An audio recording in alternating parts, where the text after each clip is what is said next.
there's probably only 50 albums from the 60s and 70s. I'm talking real albums, vinyl records that became so popular for multiple reasons, but they in some way affected how music was made ever since they arrived. In other words, they changed music forever. How it was produced, how it was written, maybe some riffs, maybe some techniques, maybe a style of guitar or some other instrument. But there's only 50 of them, and I'm going to try and identify all 50. I've already put out my first 5, and whoa, did I get some feedback. Unbelievable. And I mean, you know, because you're only talking about 5, and many, many people thought I left out albums, but there was one in particular that people just went nuts over that I didn't include. It's this, The Doors' first album.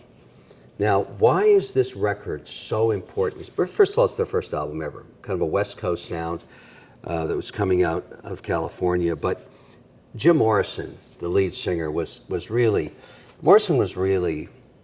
I'd call him a poet first, not a musician. But his lyrics were insane. No, because you've got to remember at that time in the 60s when this thing came out, early 60s, everything was so poppy, you know, kind of a light, easy, poppy kind of quasi-rock stuff. And then all of a sudden the Doors come out. Ray Manzarek on keyboards, Robbie Krieger, still alive, still playing on guitar, Densmore on drums. But here's the thing that really caused some headaches. There's 2 tracks on here that were longer than AM radio format. The 6th track, called Light My Fire. It was 6 minutes and 50 seconds. That's like 3 records at that time, 3 singles, and it screwed everything up because, you know, the DJs didn't know what to do. The management of the stations would say, hey, listen, edit the song, take out Manzarek's solo on the keyboard. But it was such a popular track across the country that pissed off hundreds of thousands of people. But wait, it gets better or worse depending how you think about it. The last track on the second side, called The End, 11 minutes and 35 seconds.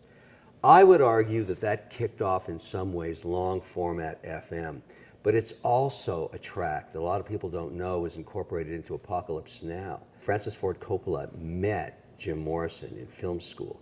But the trouble with this track, I mean, it's a spectacular song. 11 minutes, you can't cut that on AM, baby. It ain't gonna work. And that's exactly what happened. So why is this album so important? Because it changed format forever. It changed how people listen to music forever. And it also spun from it all kinds of new artists that started to experiment with really long format. But there you have it. The Doors, game changer, one of the top 50.